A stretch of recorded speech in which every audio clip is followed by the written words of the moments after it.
chicos, sigamos cantando y jugando con Peluquín, tu payaso cantarín.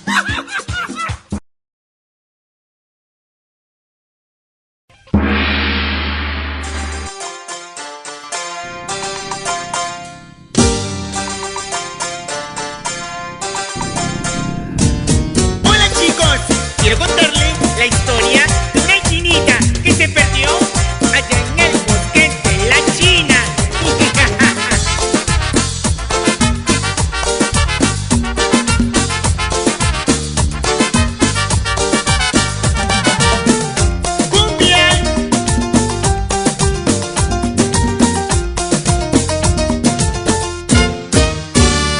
En el bosque de la China, la chinita se perdió.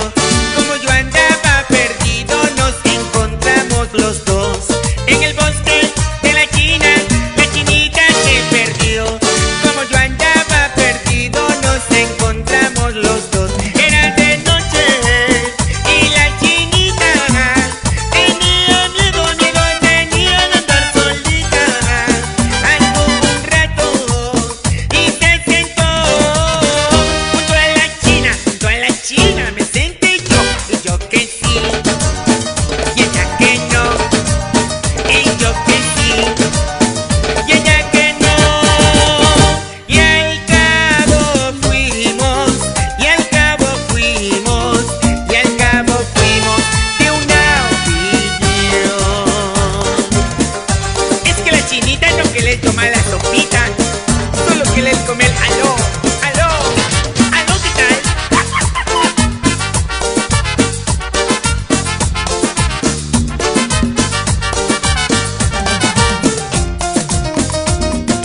Póngale sabor, no sé a quién se me parece. Bajo el cielo de la China, la chinita se sentó y la luna en ese instante indiscreta la besó. Bajo el cielo de la China, la chinita se sentó y la luna en ese instante indiscreta la besó. Luna envidiosa, luna infortuna, tenía celos tenía de mi fortuna. Anduvo un rato y se sentó junto a la China me senté yo, y yo que sí, y ella que no, y yo que sí, y ella que no, y al cabo fuimos, y al cabo fuimos, y al cabo fuimos de una opinión. Qué bueno, amiguitos, espero que les haya gustado el